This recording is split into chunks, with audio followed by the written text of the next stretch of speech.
Hey everyone, Ben here and welcome back to the channel. We're back in the F4 car in iRacing at Brands Hatch, and this is a great race. We're in the 1.5k second top split and we are the number one car, so slightly different to some of our other recent races where we've been battling towards the back in higher splits. This time around our iRating says we should be fighting at the front. Unfortunately, we messed up our second lap in qualifying, so we're actually going to start in 6th place on the grid, and here you can see us lining up ready to get going. I'm hopeful we're going to get through T1 and the rest of lap 1 intact. Before we get going, if at any point during the video you're enjoying yourself, please do think about hitting the like button, and if you're not already, get subscribed to the channel for lots more sim racing. But without further ado, it's time to get going. The lights have gone red, we're waiting for them to go green, and we are underway at Brands Hatch here then. The pole sitter gets a terrible start there, loads of tyre smoke, he's already lost the lead. We're going to just take to the outside here, we're not going to cut across onto the apex just yet until we know we've got space, and then we drift it out wide onto the curb. We're going to have to get on the brakes nice and early here as the cars ahead will concertina together. The car thought about getting down our inside, I think that was Yokomizo, but he thought better of it. It looked like there was a small accident behind us, but actually, by and large, it seems everybody has gotten through relatively cleanly on this opening lap so far as we come into the tricky left-hander uphill here where you need a great exit to maximise your speed then down the back straight as we head into the ultra-fast middle part of this Brands Hatch lap, which is just exhilarating to drive in these Formula 4 cars where there's just enough downforce to be able to push, but you have to control the rear end as well, and the last thing you want to do is get out wide and onto the grass. But look at that, we've gotten a chance here to make up another position off the start. We're going to be brave, we're going to get to the apex first, and thankfully William Rees sees us coming down the inside. He doesn't turn in at that very crucial moment into the right-hander at the crest of the hill, and we've made up a spot from the start. So we're going to come around the final corner here, just feather the car through on this opening lap on cold tyres still to complete lap 1. And not only have we gotten through cleanly, but we've made what I think might be our first on-track overtake of the season so far. You'll remember from our Oulton Park race in week 1, cars were falling off the road everywhere, and that's how we made up the majority of our positions. Speaking of cars falling off the road though, there's one off to our left-hand side there that looked like one of the front runners. Whether they came together or not with another car, I don't know. We've lost a few frames there. We're still on the same racing lap, but the recording process let me down slightly, so we briefly lost our race information and overlays. We are now then up into 4th position on lap 2, and we're still within reach of the cars up ahead. So we may be able to make up further positions here as we get into the middle part of this race. But that's the first mistake we've seen then from a driver just up ahead of us. And here comes another one. Look at that, the driver up ahead, getting it all wrong. We have to take avoiding action as he speared back across the racetrack. And we've made another position up for free. And there's another accident up ahead, a Ferrari liveried car just going off. I think that was Park, who was the pole sitter, got off to a terrible start. And that has got even worse on lap 2. And so we're now up into the podium positions, and I think into P2. We'll get that confirmed as we cross the start-finish line here in a moment. But wow, what a second lap in this race. Drivers managed to get through the close combat by and large of lap 1, but then just overestimating the grip on these tyres early on. But look at that, we're already under attack from P3, Valen down our inside, so we're not going to hold P2 for long. We're into P3, they got a better run than I did through T1 there, carried all that momentum down into the hairpin. Not worth fighting at that point. We're still very early in this race, and if I've got the pace to get back past him, there will be opportunities to come in the laps ahead. But what a start. Here then is a replay of the race start. You'll see Park in the Ferrari liveried car there, getting it wrong off the start line. That drops him back into at least third position. It looks like he holds third around the outside. I am just very happy to stay safe behind and hold position at this point of the race. You'll see there, look for the yellow car behind us. He gets tagged around, but actually everybody I think manages to stay on track just about, and no major collision. This is our overtake then on William Rees coming through to the back end of lap 1. You can see we're well alongside into the braking zone. Rees recognises that the move is pretty well done and gives us plenty of space on the inside. We'll just take a look at it from his vantage point, because let's be clear, this is a difficult spot to overtake. To do any close racing around this part of the Brands Hatch lap relies on the other driver playing ball as well. So I'm grateful to Rees for racing sensibly.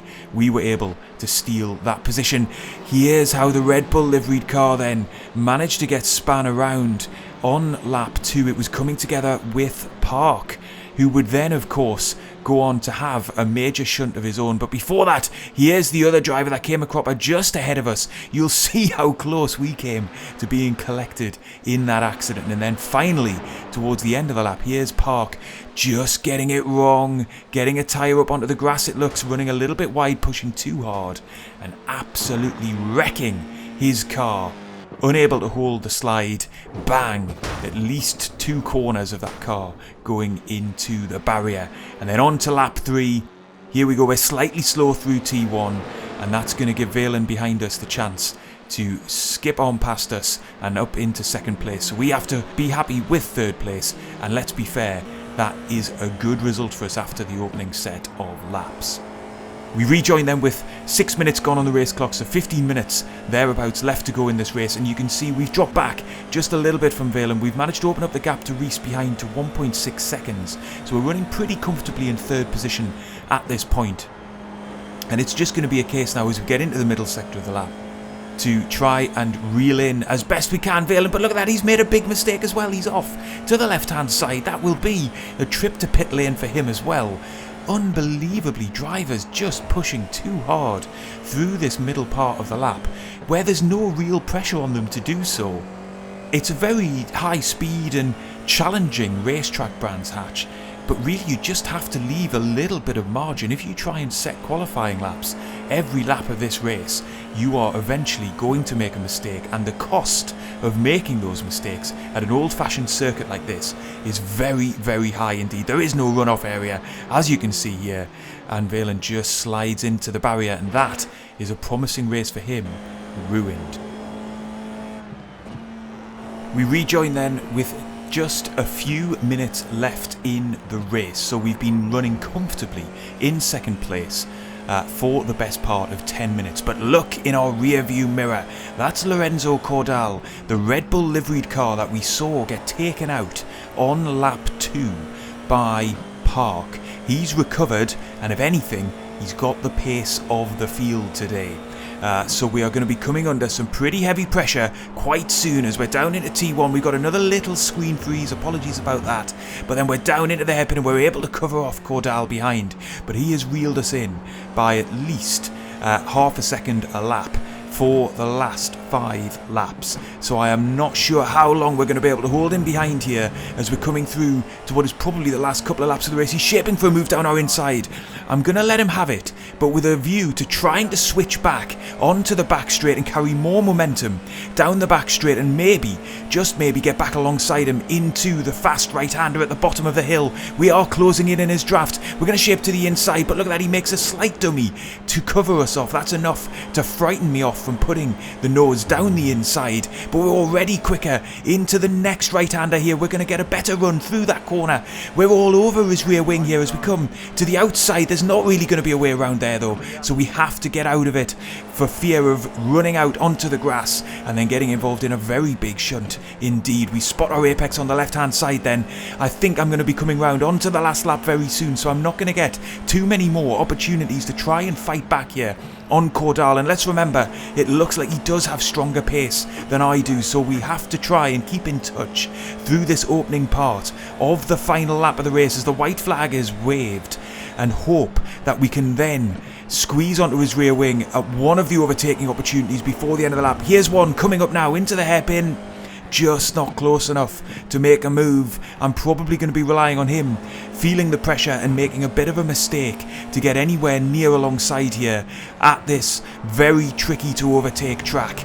As we come through into the middle sector for the final time, he's already pulled the gap now out to a few tenths of a second. I'm not really going to be close enough, I think, to make a move into the right hand, and if anything, he's had a quicker route through that left hander. The gap now half a second as we come down the hill once again.